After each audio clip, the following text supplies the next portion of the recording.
The night in Miami was pulsing with the promise of hookups and fortunes, but inside the Siren, a chic, discreetly lit restaurant in the heart of South Beach, the air was heavy with anticipation and soon with contempt. The ambient music was soft, the scent of truffles hung over the tables, but one guest's chair remained empty, a symbol of power and disregard. Sitting alone at a table for two, with the patience that only years in law can teach, was Eleanor Vance. To the world, she was the Honorable Judge Eleanor Vance, a federal judge, a woman of sharp intellect and iron reputation. But tonight, Eleanor was in disguise. She wore thick-rimmed glasses that hid the intensity of her gaze, a simple, neutral-colored cardigan, and modest slacks. She wasn't there for a date. She was there for a test. She was tired of the superficiality of the Miami dating scene and decided to test whether decency still existed. Finally, 20 minutes late, the air in the room changed, not with the entrance of a man, but with the entrance of an ego. Marcus Thorne, the real estate magnate in his late 20s, was the epitome of superficial success. He wore an Italian blazer that screamed money, and his expression was already one of deep irritation. He walked to the table, offering no apology for his tardiness. His gaze, when it finally landed on Eleanor, was a quick, disapproving sweep, starting from her modest shoes and moving up to the glasses he considered frankly ugly. The contempt on his face was instantaneous and total. "You must be Eleanor," he said, his voice not a question, but a tired statement, as if he had been forced to acknowledge a low-value object. He didn't even bother to extend a hand, merely sliding into the seat across from her. "I wasted 20 minutes of my time. 20 minutes that are worth more than this woman's annual salary. And for what? For this catastrophe?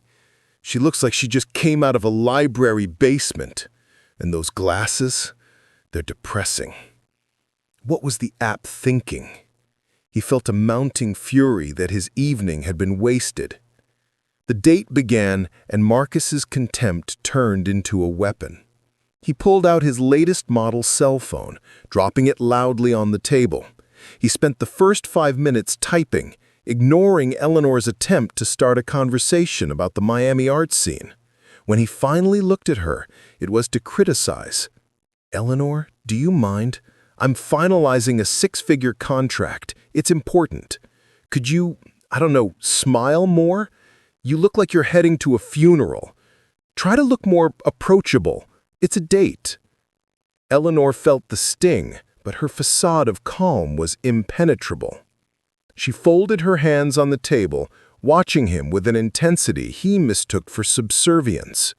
She had waited 7 minutes for his tardiness, and now he was correcting her.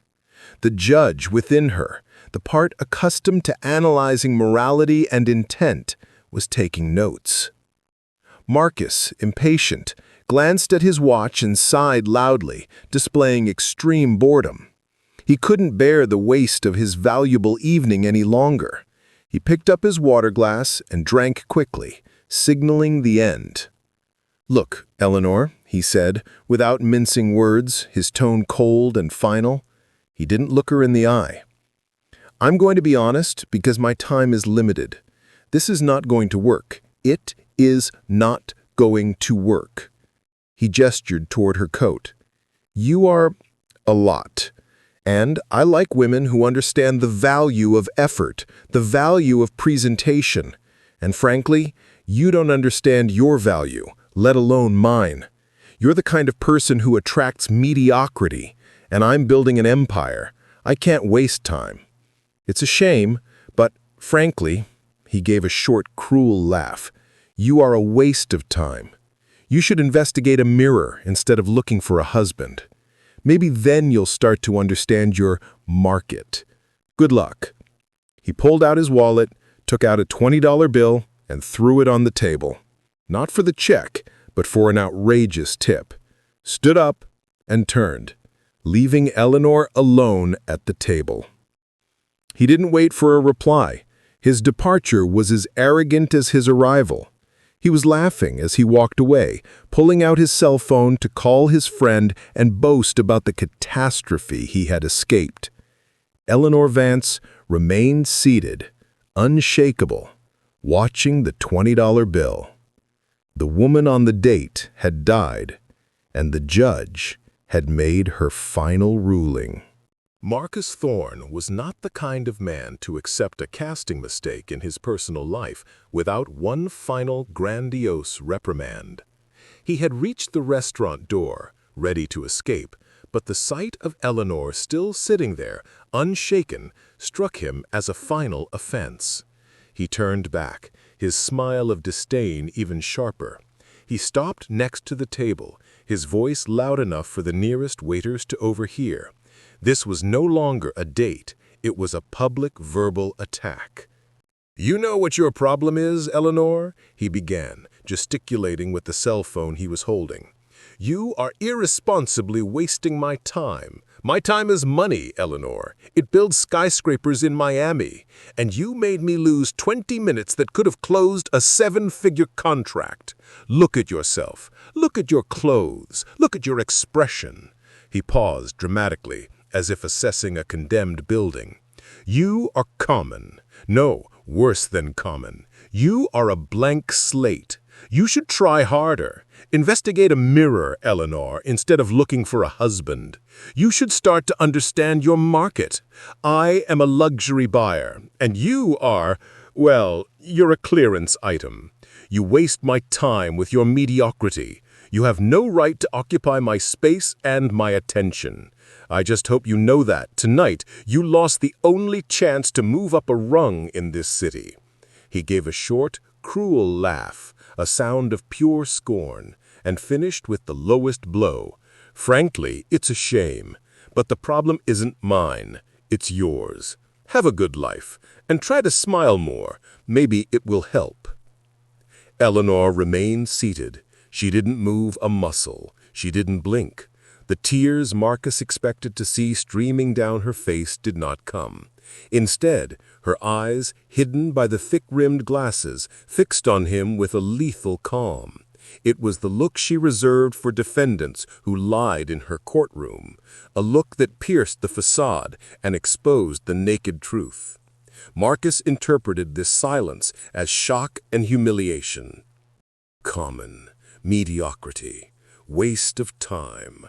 Every word is evidence. You have shown me exactly who you are, Marcus Thorne, a man whose vanity is his only vulnerable spot.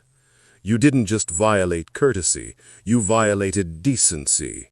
I expected to find superficiality, but I found cruelty. And cruelty, in my court, is punishable. The price will be much higher than your most expensive skyscraper. Finally, Marcus turned and left, this time without looking back. Arrogance enveloped him like a royal cloak. He crossed the lobby, pulled out his cell phone, and called his partner, laughing hysterically. "You won't believe the bullet I dodged. She was a disgrace. I had to give a speech on the value of presentation. I basically told her to get lost. But it was great, man. I felt like I did humanity a favor. Anyway, book a table at the Siren for tomorrow. I deserve better." He hung up, reinforcing his self-image of invincibility. Eleanor waited 5 minutes after Marcus's exit. Silence returned to the table, but now it was the silence of anticipation. She looked at the $20 bill on the table and the glass of water. The woman on the date's time was over. The judge had taken control. Eleanor picked up the check and the $20 bill. She covered the bill, leaving the $20 note for the waiter, who looked at her with pity. She stood up and, in the most significant move of the night, removed the thick-rimmed glasses. Her eyes, large and sharp, shone with pure intelligence. Next, she took off the simple cardigan, revealing a precisely cut black dress and a posture that displayed years of unquestionable authority. The transformation was subtle but absolute. The common woman had vanished. She walked calmly toward the exit, but stopped in the foyer. She took out her own cell phone, a discreet model, and made a short, cold call to her legal assistant, Mr. Jenkins, who answered on the other end of the line. "Jenkins, it's me," she said, her voice no longer that of a date, but of a commander. "Cancel my appointments for tomorrow. I want the paperwork for Vance versus Thorne on my desk in 30 minutes. I need a full briefing on the case. And Jenkins, ensure Marcus Thorne is in my court at 9 a.m. sharp. I don't accept excuses. The session will be open." She hung up. The revenge would not wait. The man who scoffed at her appearance was about to discover that the woman he had humiliated was not a potential wife, but the judge who would determine the fate of his fortune. His fate would be sealed the next morning. The morning sun in Miami flooded Marcus Thorne's luxury penthouse, and he woke up feeling victorious. The night before, despite the blind date catastrophe, had reinforced his belief that he was superior, untouchable, and that his fortune protected him from any inconvenience. However, his day of glory was abruptly interrupted. The alarm sounded at 7:30 a.m. with the frantic ringing of his phone. It was his trusted lawyer, Mr. Goldstein, his voice strained. "Marcus, you need to get to the office now. We have an emergency. The Vance versus Thorne case has been fast-tracked, and the preliminary hearing is this morning." Marcus rubbed his face, irritated. "Vance versus Thorne? That petty eviction case? Goldstein, handle it. Pay whatever it takes. It's some group of tenants from an old building I bought. Insignificant." "It's not that simple, Marcus. The judge who took the case is federal judge Eleanor Vance. She's known for being ruthless with real estate fraud, and the lawsuit is no longer just about eviction. It involves a serious charge of tax fraud and bribery linked to your latest acquisition." The name Eleanor Vance did not trigger any memory in Marcus. He had dismissed the woman from the date as a trivial figure. He only heard the words federal and fraud. The lawsuit was no longer an annoyance. It was a real threat to his real estate empire and his precious project, the Ocean Tower, which represented 80% of his capital. Marcus, however, did not let fear dominate him for long. His arrogance acted as a shield. "Nonsense, Goldstein. I have the best lawyers. I have the money. No one is going to stop me because of some dirty lawsuit. Just intimidate the judge, or bribe whoever you need to.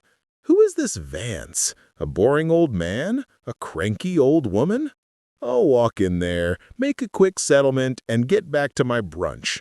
Don't ruin my day with panic. I will win, as always." He hung up the phone and dressed in his most expensive suit, the charcoal Armani, which symbolized his invincibility. The legal crisis was just another obstacle that his money would solve. He was so focused on crushing the lawsuit that he didn't even bother to research the name of the judge who would preside over his fate. His confidence was his ruin. While Marcus rushed to the courthouse, Judge Eleanor Vance was already in her office in the austere silence of the federal court in Miami. She hadn't slept.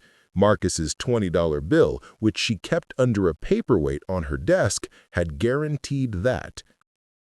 She was no longer in the disguise of Ellie the Bachelorette.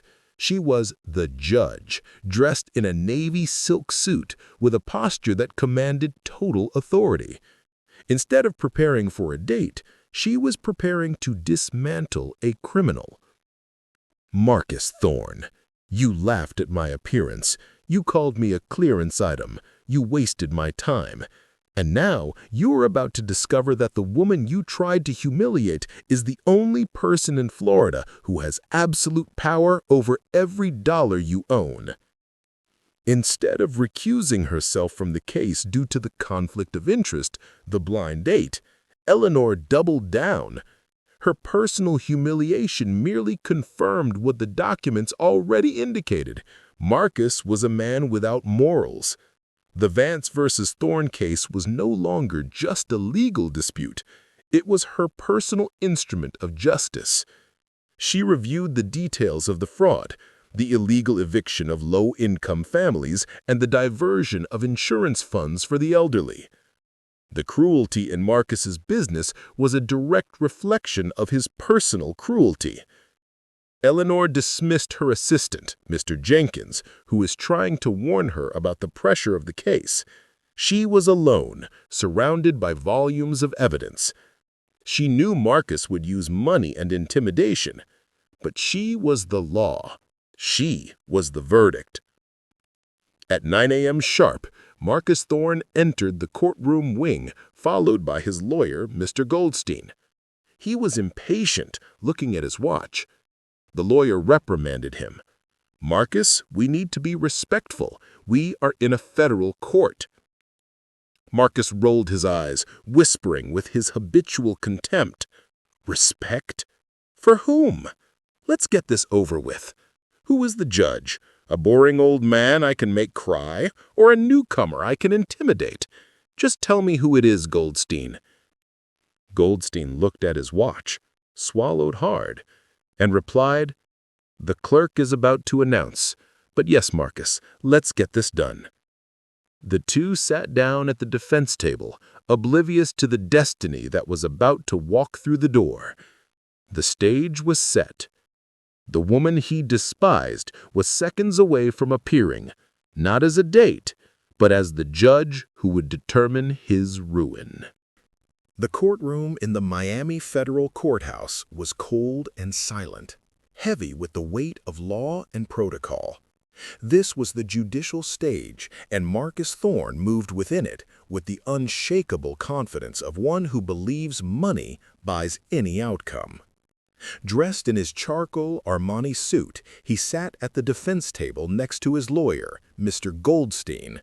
Marcus looked around disdainfully, evaluating the courthouse as if it were just another low-value property.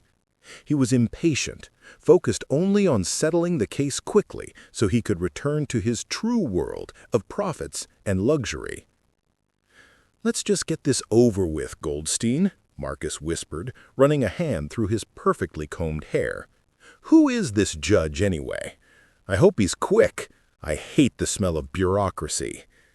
The clock on the courtroom wall seemed to move in slow motion, increasing the tension hanging in the air. Finally, the side door opened. The clerk slammed the gavel, and his voice boomed, formal and loud. "All rise! The Honorable Judge Eleanor Vance presiding." Marcus rose with his usual arrogance, but the sound of that name made him freeze. Eleanor Vance. He still hadn't made the connection. The figure who entered the room was not the woman in thick glasses in a plain cardigan from the restaurant. It was a presence of absolute authority. Clad in the black robe of the federal judiciary, Eleanor Vance walked with icy precision to the bench. Her hair was pulled back in a severe bun, and her face was stripped of any sign of warmth or emotion. Marcus looked up, and the shock hit him like a lightning bolt. The pair of eyes staring down at him was no longer hidden by thick frames. They were the same sharp eyes, now stripped of disguise, that he had scorned at the siren. The common woman, the waste of time, the clearance item he had humiliated and mocked, was not a potential wife. She was the judge who would preside over his ruin. The blood drained from Marcus's face. His rigid body swayed, and he gripped the table to maintain balance. He couldn't tear his eyes away from hers.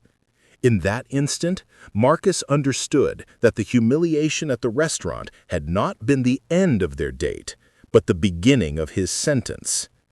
"Goldstein," Marcus whispered, his voice failing, his fear now real and absolute. It's her, the woman from the restaurant." Mr. Goldstein, who knew nothing of the blind date, tried to calm his client, but was silenced by Eleanor's stern gaze. "Marcus, calm down. It's the judge. Sit down." Eleanor sat on the bench. Her expression was stone, and she looked at Marcus with the coldness he typically reserved for beggars. The silence in the room was so thick you could cut it with a knife. Marcus tried to regain his composure, but panic was consuming him. Eleanor ignored the lawyers and looked directly at Marcus. She wasted no time on formalities. The case had already been judged in her heart. "Mr. Thorne," she began, her voice grave and calm, echoing the power of the court. "The court is aware of the nature of this proceeding, Vance versus Thorne, and the charges of fraud, bribery, and illegal eviction linked to the Ocean Tower project. The prosecution has presented irrefutable evidence that you violated the law in a flagrant and deliberate manner." Mr. Goldstein tried to rise. "Your Honor, I ask leave to refute the evidence." Eleanor cut him off with a hand motion and a look that forced him to sit down. "There is no refutation, Mr. Goldstein. The court has already reviewed the facts and the intentions of your client."